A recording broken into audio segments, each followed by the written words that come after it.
Oke, bismillahirrahmanirrahim.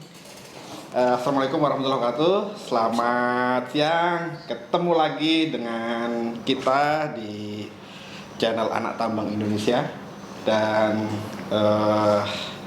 saat ini saya akan memperkenalkan tamu saya, yaitu alumni Teknik Pertambangan di Fakultas Teknik Universitas Kertanegara. Ini Mas Al, gimana Mas Al? Kabarnya? Alhamdulillah sehat ya. Gimana kabarnya ini sekarang? Udah kerja di mana gitu? Masih seperti biasa rutinitas sebagai konsultan tambang. Oke. Ini udah memasuki tahun ke 2014, udah 7 tahunan lebih. 7 tahun? Iya. Dulu kalau nggak salah kuliah angkatan 2000 Angkatan 2008. 2008 ya? Masuk. Oke. Berarti angkatannya tua ya, Adi Nugroho. Terus siapa lagi? Sudaryati. Sudaryati. Oh, kemana dia sekarang ya?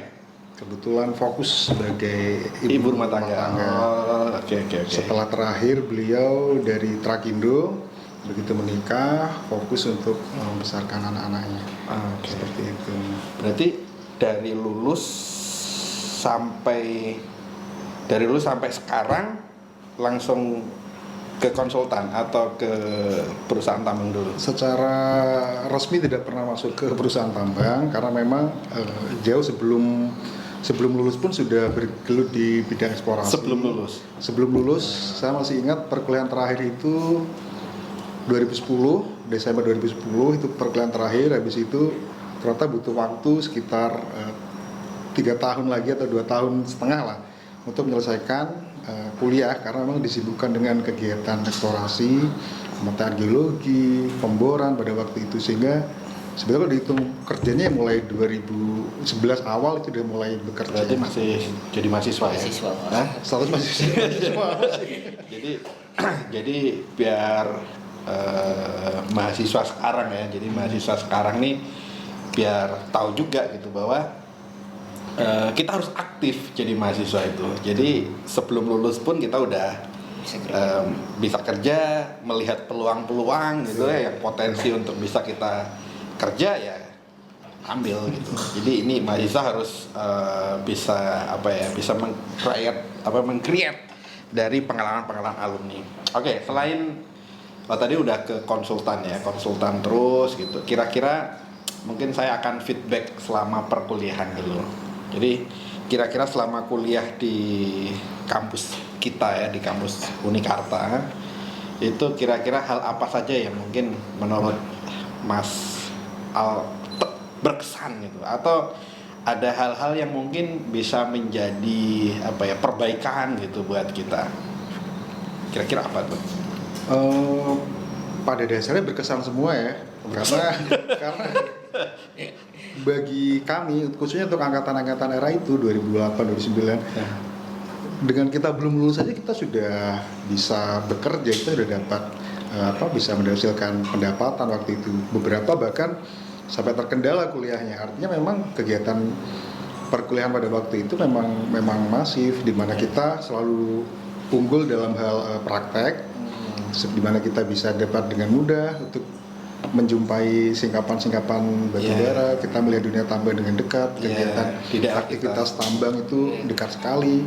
Nah, sepertinya itu salah satu keunggulan kita yang mungkin belum dimiliki sama fakultas kampus di luar Kaltim. Khususnya di Jawa ya. Khususnya di Jawa, seperti itu. Nah, kalau tadi sangat berkesan.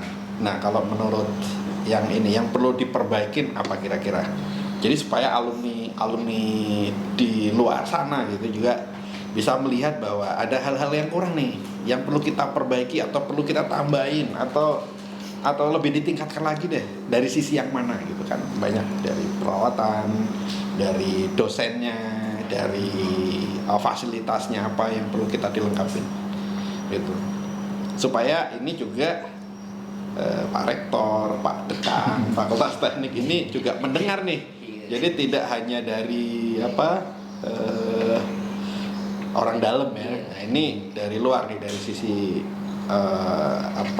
alumni lah. Jadi Alumni biar berbicara. alumni menyapa ya. Kita ini namanya program alumni menyapa. Jadi agar masukan-masukan alumni juga bisa didengar gitu. Betul. Jadi kita pengen pengen pernyataan kira-kira apa yang menjadi saran perbaikan lah buat di Fakultas Teknik khususnya di Unikarta ini, kira-kira hal apa yang perlu dilengkapin gitu. Jadi selain sapras atau apa hal apa yang mungkin supaya di Fakultas Teknik ini juga ke depan lebih baik, lebih unggul ke depannya. Baik.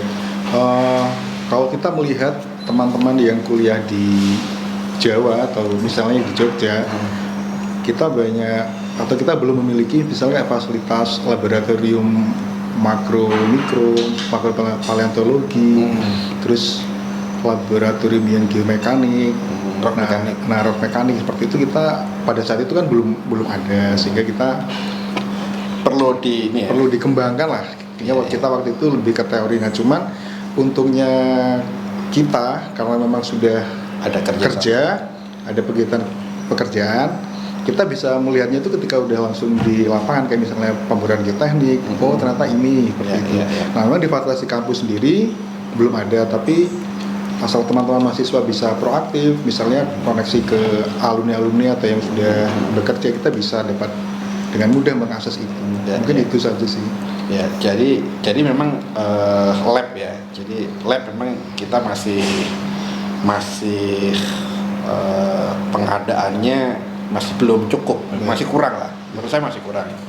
Tetapi ini juga menjadi masukan di Unikarta juga bahwa memang wajib laboratorium yang berbasis body science itu, contohnya kayak di tambang itu berarti rock mekanik ya.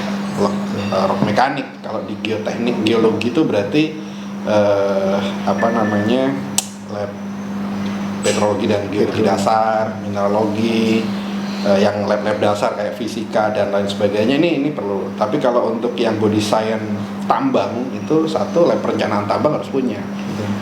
Kemudian lab geomekanik juga harus punya. Ini juga. Dan sekarang memang lab geomekanik kita kerjasama dengan industri. Jadi kalau ada mahasiswa ngambil mata kuliah geoteknik, geomekanika, secara teori dan secara praktis untuk penentuan bobot isi dan lain di kampus, di lab kampus. Tetapi kalau untuk uji mekanis, kayak uji sifat fisik ya, sifat mekanis itu kita lakukan di industri. Jadi kita bisa ke Skovindo, kita bisa ke mana?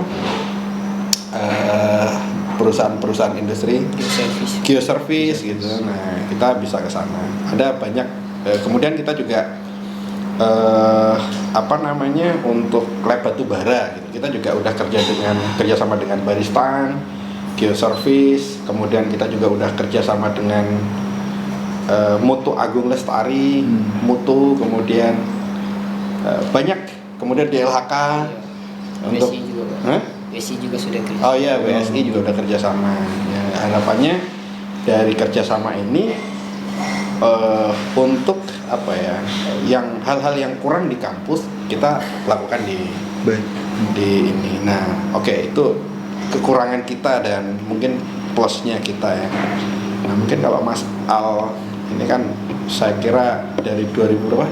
Lulus 2013. Mungkin 2008, 2013, mungkin 2011 sudah banyak project lah sampai sekarang. Nah, ya.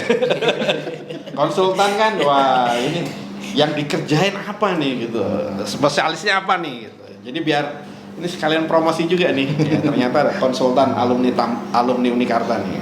Baik, pada prinsipnya awal-awal itu kami melakukan pemetaan geologi waktu masih mapping. Mapping seperti itu, baru ada kegiatan eksplorasi. Nah, ternyata ini keterusan bahwa tahapan lanjutannya ini melakukan penyusunan laporan sampai dengan mengkaji visibility atau kelayakan dari rencana tambang tersebut sampai dengan saat ini, sehingga lingkup pekerjaan kami hari-hari ya tidak lepas dari itu tadi, dari persiapan ya, apakah tambang ini layak atau tidak, seperti itu. Mantap. Ini nih, ada teman nggak Iya bang. Ada pertanyaan nggak? Pertanyaan. Kalau dari saya bang, saya angkatan 2017 bang. Baik. Jauh dari abang 2008. Nah ini bang, kalau di angkatan abang tuh itu jumlahnya ada berapa? Bang? Soalnya di angkatan saya sudah menurun gitu. Betul. Jumlah mahasiswanya. Waktu itu seingat saya ya itu hampir 50-an. Cuman ketika lulus 3 lulus duluan, baru 3 lulus duluan, sisanya itu ada sekitar 23. Berarti nggak semuanya ya? Jadi pada waktu itu banyak yang pindah ke fakultas lain, seperti itu. Dan beberapa yang nggak lulus itu tadi saya sampaikan di awal bahwa sebagian udah nyaman ini di perusahaan, sehingga nggak kelar. Lanjutin. Mungkin itu ya sisi buruknya lah dengan dengan Kebanyakan mudahnya, proyek gitu, betul, proyek. dengan banyak proyek waktu itu ya. Lupa kuliah Seperti ya. itu. Sampai nggak Tapi banyak penyesal juga kan pada akhirnya teman-teman yang nggak lulus gitu. Enak ya. Sekarang kamu kan ada juga yang teman nggak lulus gitu ya, ngelihat kita posisi saat ini betul. pasti menyesal. Iya nyesal. Tapi ya itu tadi beberapa ada yang coba mulai lagi ngambil kelas khusus. Seperti itu, karena pada akhirnya ya memang harus kuliah. Iya. Nah, ada cerita menarik teman, mungkin Pak Suntek juga tahu, Rian, Rian. angkatan 2011 itu bahwa dia itu sebetulnya SMK sudah kerja sampai ke Sumatera selama 4-5 tahun. Terus ada sesi ngobrol sama bosnya, ini kapan aku naik pangkat atau apa? Baru dibilang bosnya, ya susah karena kamu cuma SMK. Dan dia saat itu memutuskan pulang, langsung daftar masuk angkatan 2011. Padahal dia harusnya SMA-nya 2006 itu. Jadi memang prinsipnya memang harus kuliah sih. Meskipun kita ibaratnya mahir di lapangan, cuman ya seperti itu. Harus Kita akademik juga. harus ada akademiknya. Apalagi Rian sekarang juga udah ini. Nanti kita undang. Iya.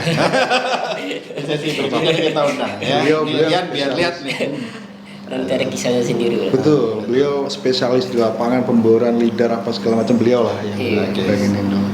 Terus tadi saya kira ada nggak selama, pasti banyak lah, suka dukanya apalagi gitu ya. Kira-kira dukanya dulu deh. Saya kalau sukanya enak kan, Enak-enak. yang dukanya dulu. Kira-kira selama perjalanan karir kamu ini, kira-kira hal apa yang menurut sangat berat gitu di jalan ini? Ini duka sebagai apa?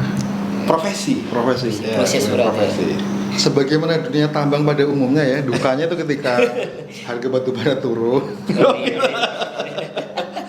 Di mana orang-orang perusahaan, operator banyak yang dirumahkan apa segala macam. Sebenarnya konsultan juga Ada dampaknya berarti. Jobnya sepi lah. Oh gitu. Seperti itu. Karena kita juga sadar posisi pengusaha, posisi perusahaan, mereka tentu menahan budgetnya untuk misalnya kajian eksplorasi pengembangan atau apa.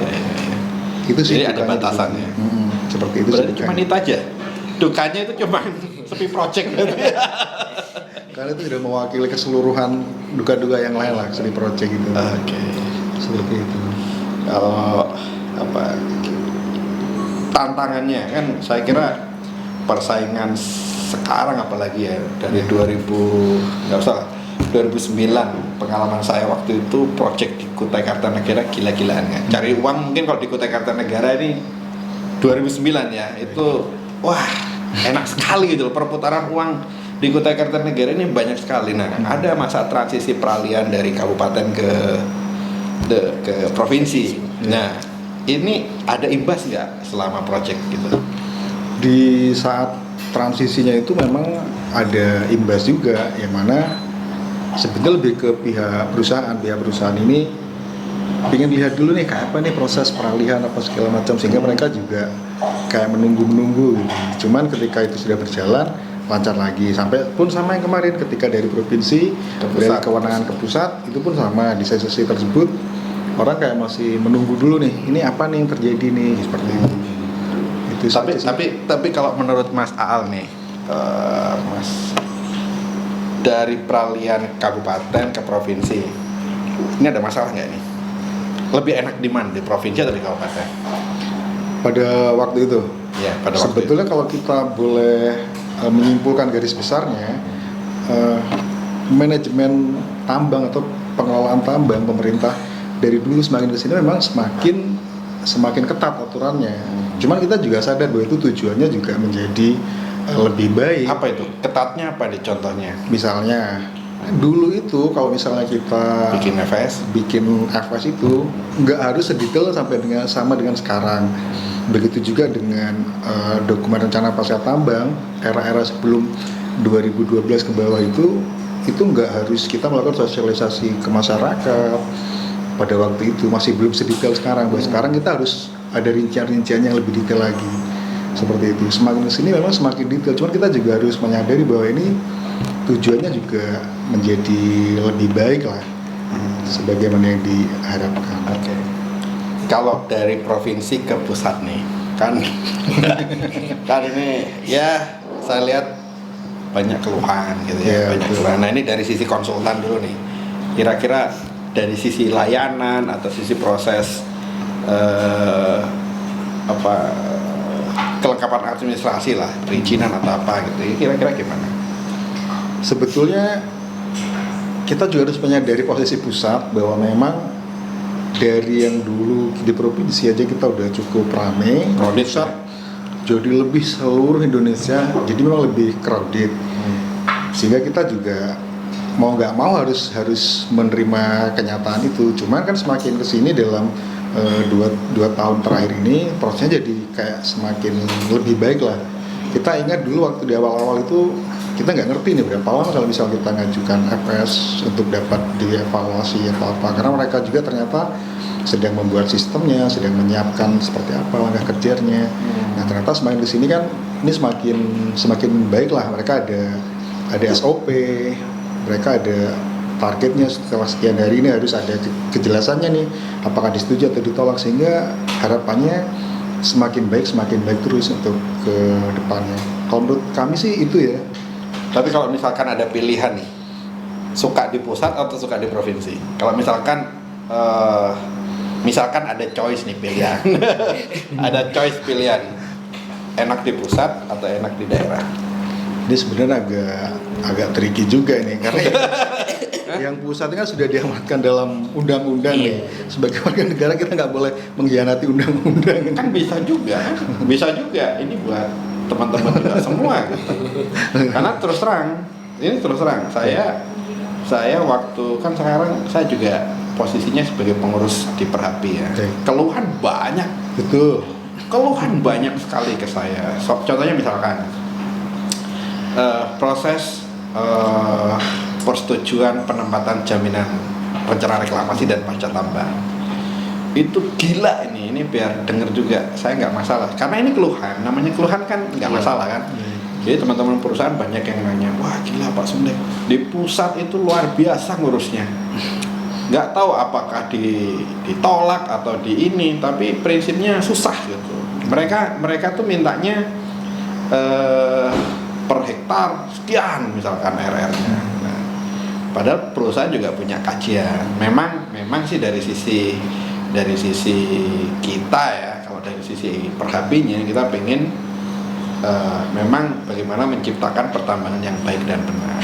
Jadi tidak saya memihak ke perusahaan, tapi prinsipnya pelayanan itu perlu penting ya, cepat gitu, direspon cepat. Kalau misalkan ada evaluasi ya sampaikan saja bahwa ini hitung-hitungan kamu masih kurang gitu, nggak masalah kan. Itu keluhan yang pertama tentang RR. Terus yang kedua tentang jaminan rencana reklamasinya. Tadi jaminan ya. Yang kedua tadi pencairan. Nah kan pencairan juga banyak dikeluhkan. Kemudian Jamtub juga sama, jaminan pasca tambang.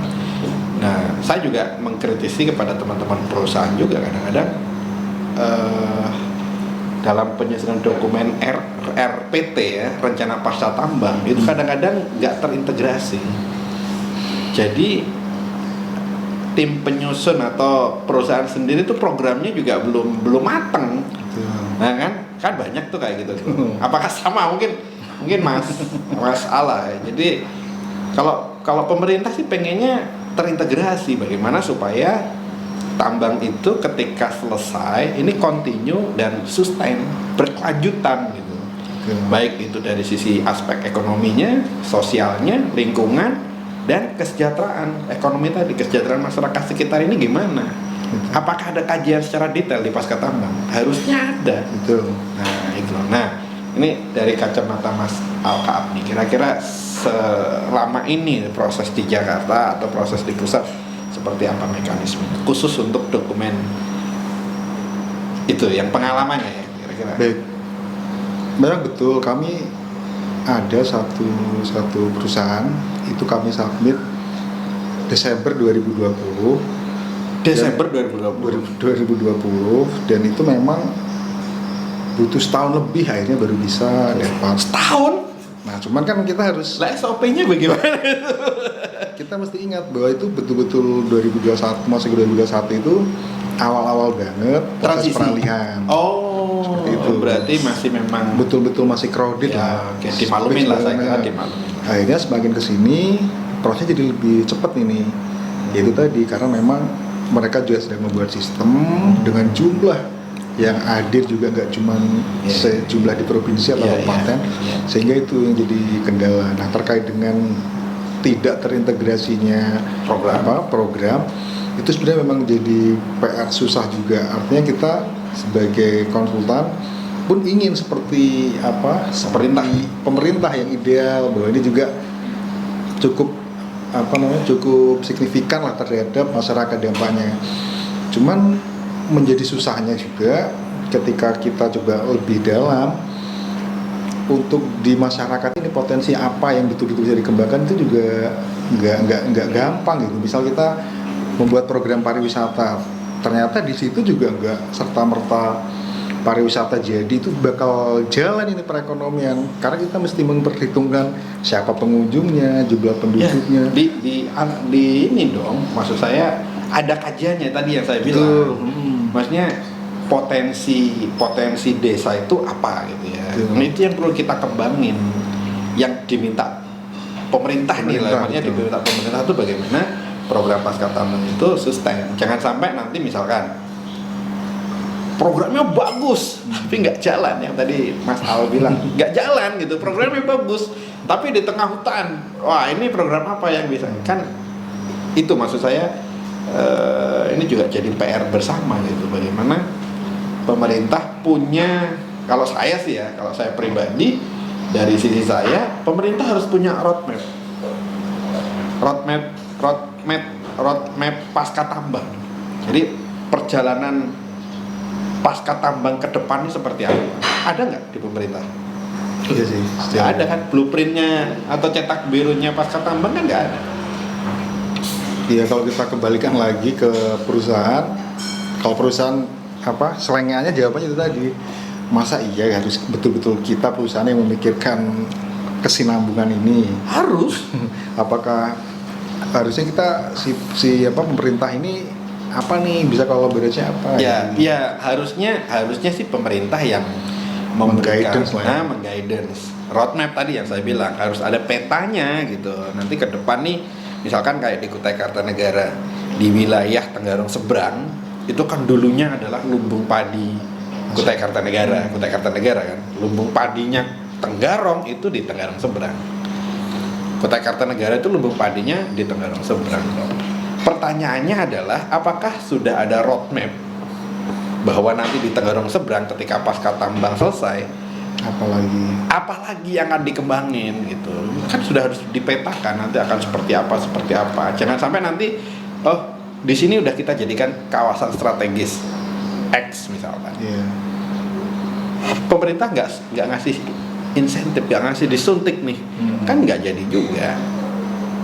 Walaupun ini sudah ada perusahaan-perusahaan. Nah ini momentum bagus sebenarnya. Pemerintah, misalkan ini contoh kita kasus pemerintah Kukar misalkan, dengan luasan sekian, dengan jumlah iup pertambangan sekian gitu ya.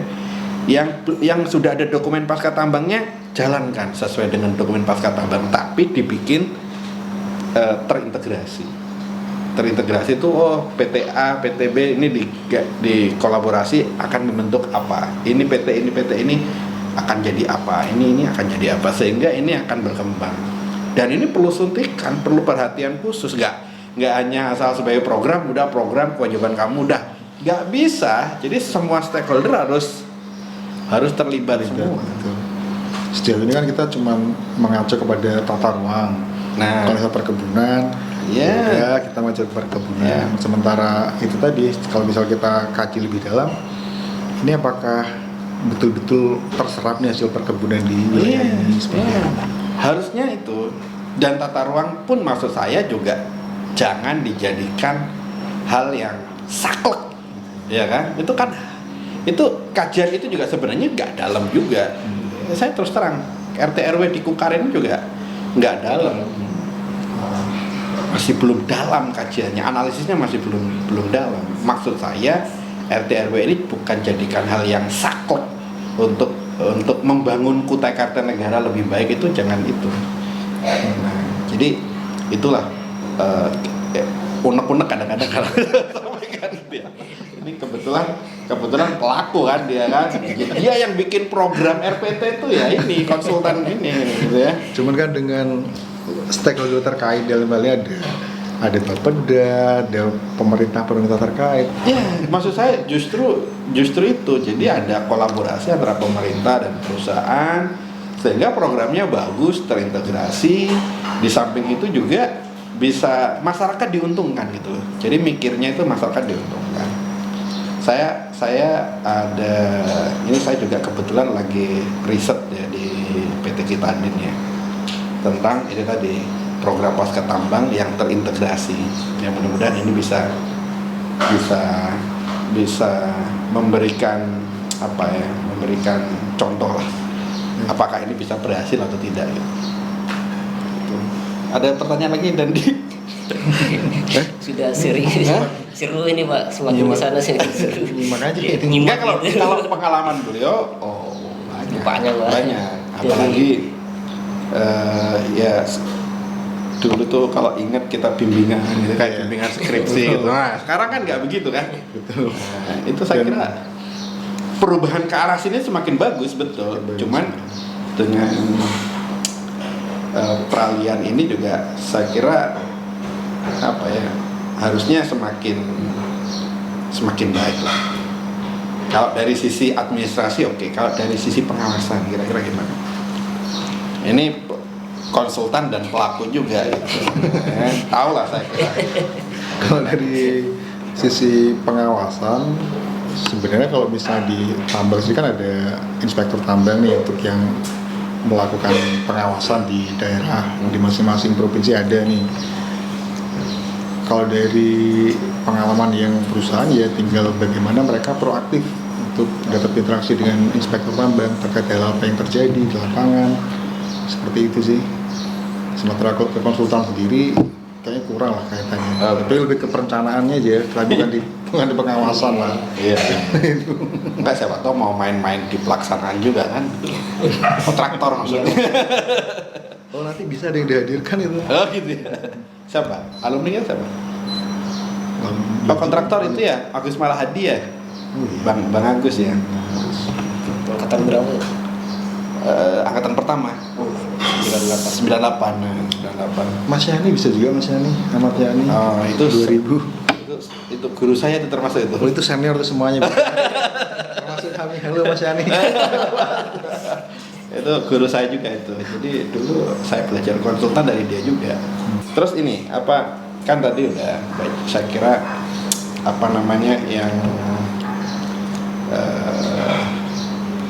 yang perlu disiapkan nih ya pengalaman sebagai konsultan. Jadi trik-trik di perusahaan juga pasti udah tahu kan, manajemen PT ini begini, manajemen PT ini begini. Ketika rekrutmen tenaga kerja itu yang dibutuhkan ini. Nah, kira-kira Mas Al ya, kan ini mahasiswa juga lihat kan, akan melihat video kita ini. Kira-kira hal apa yang menurut Mas Al Kaab yang perlu disiapkan nih buat mahasiswa untuk masuk ke sebagai tenaga pekerja tambang? Baik. Menurut saya yang paling utama itu sebetulnya komunikasi dulu. Mungkin kalau kita Sama siapa ini komunikasinya? komunikasi kita itu baik. Itu pengalaman sih. Artinya memang beberapa orang itu kita memang harus santun lah interaksinya seperti itu. Oke. Nah untuk kedepannya kita memang mau nggak mau memang harus melengkapi diri dengan kemampuan itu tadi, kompetensi semakin kesini kita tahu perkembangan perangkat lunak apa segala macam jadi semakin canggih dan kita harus up to date dengan itu gitu. Mungkin kalau misalnya dulu kita survei masih pakai apa teodolit apa segala macam, sekarang mereka udah pakai drone dan mana kita harus membuka diri akan hal itu gitu. Dan memang hal seperti itu kita peroleh itu memang dengan komunikasi dengan senior yang udah di lapangan, yang udah kerja untuk cari tahu. Dan saya yakin alumni atau senior yang udah kerja mereka pasti membuka diri untuk bisa berbagi. Tinggal kita sebagai junior ini yang proaktif untuk bisa apa ibaratnya mendekat lah untuk bisa curi-curi ilmu, curi informasi apa seperti itu. Intinya memperbanyak jaringan ya, banyak teman, banyak jaringan gitu ya. Karena memang apa pada akhirnya memang diakuin ketika kita mampu komunikasi dengan baik itu sangat membantu sekali ya. Itu tidak peduli IPK kita rendah atau apa, itu sangat membantu sekali untuk di dunia kerja. Itu baru komunikasi ya. Komunikasi. Terus ini apa kan terkadang mahasiswa ini kemarin sempat Zoom dengan alumni juga gitu. Nah mereka banyak kadang-kadang ini pengalaman nih. Sebenarnya dia pinter gitu, dia mampu, dia bisa gitu. Tapi ketika di interview gelagapan, nggak bisa bicara dia, nggak bisa jelasin. Betul. Nah maksud saya ini kira-kira triknya seperti apa nih? Yang pengalaman Mas Al nih kan tadi udah komunikasi, oke ya salah satunya belajar komunikasi. Komunikasi memang itu. Jadi ketika di interview tuh langsung blank. Jadi ini pengalaman juga. ini agak susah ya, agak riskan ini. Bagaimana kita apa ibaratnya cara instan untuk bisa itu memang tidak ada gitu untuk bisa tiba-tiba ya mau nggak mau kita harus coba melatih diri meskipun kita jago apa segala macam ya cobalah kita berinteraksi dengan paling nggak lingkungan sekitar bagaimana kita banyak bisa diskusi lah seperti itu. Kita mau nggak mau memang kenyataan di dunia kerja ini memang interaksi ya silaturahmi lah ibaratnya seperti itu. Meskipun kita ibaratnya cukup pintar apa jago segala macam tapi kita nggak bisa menjelaskan pekerjaan kita itu tadi yang terjadi jadi panik, jadi susah juga kita memang seperti itu sih yang harus dikembangkan. betul juga sih. Jadi memang komunikasi itu harus penting tapi belajar juga Betul. kompetensi tadi basis kompetensi ya. Terus ini Mas pengalaman tadi udah dari sisi Mas pengalaman kembali lagi ke pengalaman. Pernah nggak selama jadi konsultan nih ngerjain dokumen FS misalkan datanya banyak yang kurang, kira-kira gimana tuh menurut Mas Al gimana? Nah ketika seperti itu memang banyak sekali. Banyak ini bisa dilihat nih teman-teman semua nih ya apa triknya supaya datanya itu bisa memenuhi nih sesuai dengan kajian tadi untuk perencanaan tambang. Ketika seperti itu kita mau nggak mau biasanya mengambil data dari apa perusahaan sebelahnya informasinya misalnya kayak untuk penyebaran batu baranya seperti apa kita coba membandingkan dengan perusahaan sebelahnya karena memang beberapa kasus misalnya dia di kawasan hutan tapi ada sedikit di sebelahnya itu APL seperti itu dan kita nggak mungkin ini untuk melakukan kegiatan pemboran geotek karena memang posisi kenapa nggak mungkin ketika IPPK eksplorasinya sudah mati ya diurus dong. Nah ketika seperti itu ini contoh nih ini contohnya seperti itu kita coba menyodorkan untuk data dari perusahaan sebelah yang berada di APL kita sodorkan ke pemerintah. Ini kondisinya seperti ini. Kira-kira lagi kajian. Kalau misalnya harus mengurusi PPKH eksplorasi lagi akan minta waktu sekian dan itu memberatkan perusahaan atau dalam ini waktunya tersebut yang menjadi berat sehingga kita coba sodorkan. Nah nanti tinggal bagaimana evaluator atau dan itu pihak perusahaan dan itu disetujui nggak biasanya? Ketika seperti itu ya nanti tinggal ada catatan-catatan bahwa memang dengan kondisi ini tingkat confidence-nya ya jadi lebih turun lah yang pada 100% karena ini memang datanya anggaplah data sekunder dari wilayah sebelah atau yang berdekatan, ya kita turunkan tingkat confidence-nya seperti itu. Pertanyaannya adalah dia cadangannya gimana? Sebetulnya kalau dari sisi cadangan akhirnya akan ada banyak koreksi tingkat keyakinannya itu tadi. Ibaratnya dari 10 juta CPI dengan kondisi seperti ini, oh kita nggak cukup yakin nih karena memang ada parameter-parameter yang bukan di wilayah kajian tersebut, ya kita disesuaikan, dan itu mau nggak mau konsekuensi bagi berarti perusahaan. memang diturunkan klasifikasinya. Ya karena memang kondisi seperti itu, bukan ya otomatis lah, itu otomatis, sehingga nanti harapannya, catatannya ketika itu sudah berjalan, harapannya untuk langsung dilakukan kajian, sehingga diharapkan untuk bisa mengetahui dengan yang betul-betul yang aktual di kondisi tersebut. Dan itu bisa gitu ya. Itu tadi memang ada konsekuensi cadangan yang hilang dengan keyakinan dan segala macam seperti itu, karena memang kajiannya seperti itu gitu. Jadi sebagai konsultan tidak memberikan advice misalkan, ini IPPKH eksplorasi itu diurus dong. Sudah kita sampaikan, cuman dengan proses mengurus IPPK eksplorasi yang panjang seperti itu, sementara ini harus tetap dikajikan solusinya, jalan tengah seperti itu. Cuman akhirnya juga tetap harus melakukan eksplorasi lanjutan, dan itu kita semacam statement pernyataan bahwa akan melakukan ada eksplorasi lanjutan. ya. Betul. Ya. Beberapa harus ada tanda tangan materai oleh direktur menyatakan bahwa memang wajib seperti itu. Itu sebenarnya jalan tengah sih yang sebetulnya ya nggak ideal banget seperti itu.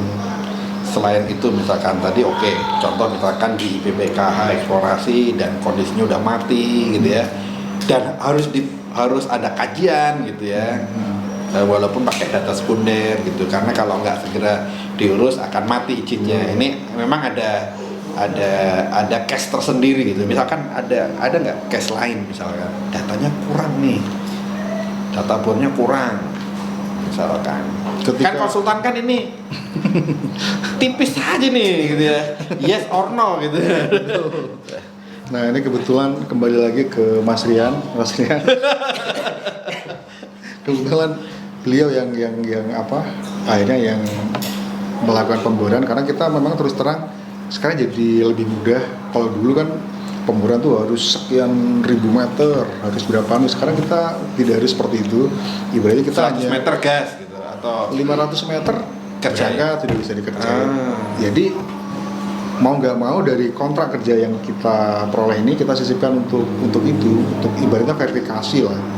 Meskipun tidak harus detail semuanya, tapi kita coba verifikasi untuk itu. Seperti itu sih. Oke, kan gini. Terus ini juga pengalaman juga. Saya lihat ketika datanya kurang gitu ya. Kadang-kadang ada juga udah jalan aja, ya kan, itu bisa diatur gitu kan. Ada nggak gitu? Pernah nggak nerima atau pengalaman gitu nih selama jadi konsultan tuh ada kadang-kadang perusahaan ada kan seperti itu gitu. Kira-kira apa komentarnya apa dengan ini? Seperti itu sih sudah pasti ya, mereka pasti inginnya seperti itu, karena kita juga posisi perusahaan kalau bisa secepat-cepatnya mereka memperoleh izin untuk melakukan kegiatan penambangan.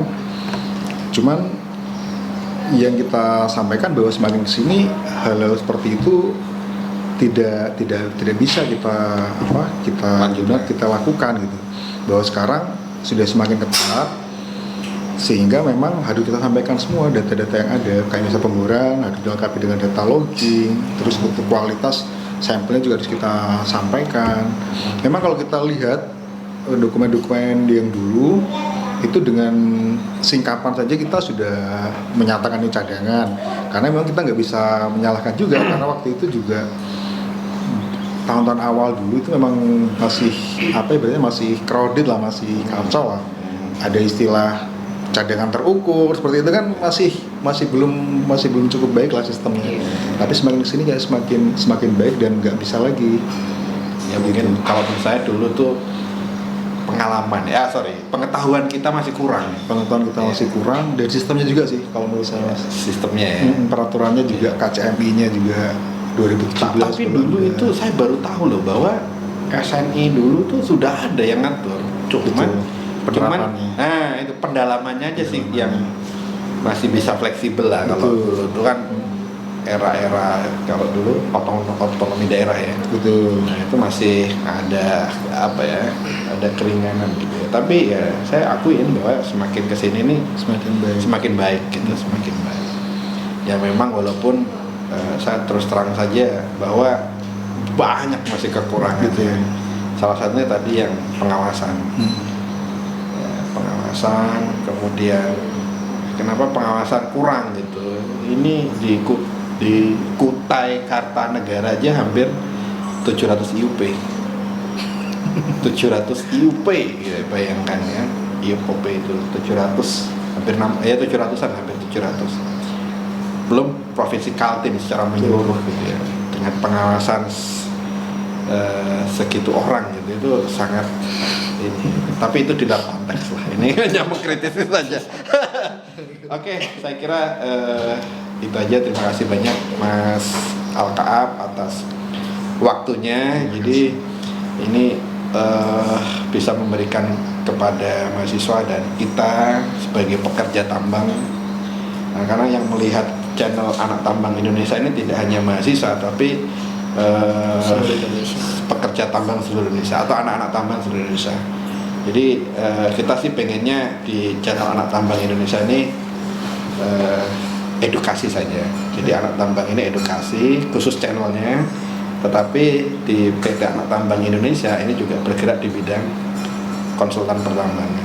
Jadi tidak hanya di perencanaan tambang, tapi kita juga main di pelaksanaan. Makanya dalam waktu ke depan PT Anak Tambang ini juga ya mungkin proyek-proyek pelaksanaan reklamasi, kemudian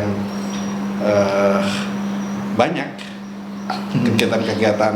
Jadi kita udah mainnya coba di pelaksanaan pertambangan umum. Kita siap support lah.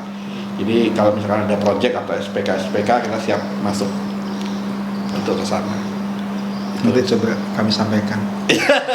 Afiliasi ini. Iya. Jadi terima kasih banyak atas waktunya sekali lagi.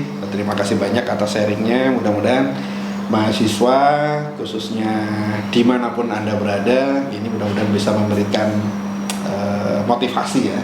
Jadi bahwa di dunia pertambangan itu memang ada hal yang penting tadi saya. Yang pertama adalah komunikasi ya. Buka komunikasi sebanyak-banyaknya, buka jaringan sebanyak-banyaknya. Kemudian selain knowledge, attitude ya tadi disampaikan, sopan santun, nah penting. Tapi pengetahuan utama. Jadi ketika kita masih ada hal yang kurang, kita harus cepat belajar. Karena kondisi di tambang juga sekarang apalagi menerapkan 4.0 ya, semuanya digital eranya. Nah harapannya juga mahasiswa ini bisa memberikan pelajaran penting gitu. Terus yang terakhir bahwa di tambang itu high risk ya, tadi disampaikan bahwa risikonya tinggi, banyak tantangannya, cobaannya banyak, kemudian ujiannya juga banyak gitu. Salah satunya tadi ketika mau nambang disuruh bikin peta desain tambang atau disuruh bikin perencanaan tambang, datanya masih banyak yang kurang. Nah itu juga itu hal yang apa ya, yang wajib untuk mahasiswa pelajarin. Kalau di kampus itu semuanya harus ideal, tapi ternyata permasalahan-permasalahan di lapangan itu banyak yang perlu kita pahami. Jangan sampai nanti kita terjebak dan akhirnya kena permasalahan hukum. Ini menjadi catatan penting. Jadi sebagai mahasiswa dan pekerja tambang, bekerjalah sesuai dengan profesional, jaga tetap integritas kalian. Oke, mungkin itu saja. Terima kasih banyak Mas Al. Terima kasih banyak atas waktunya. See you, bye.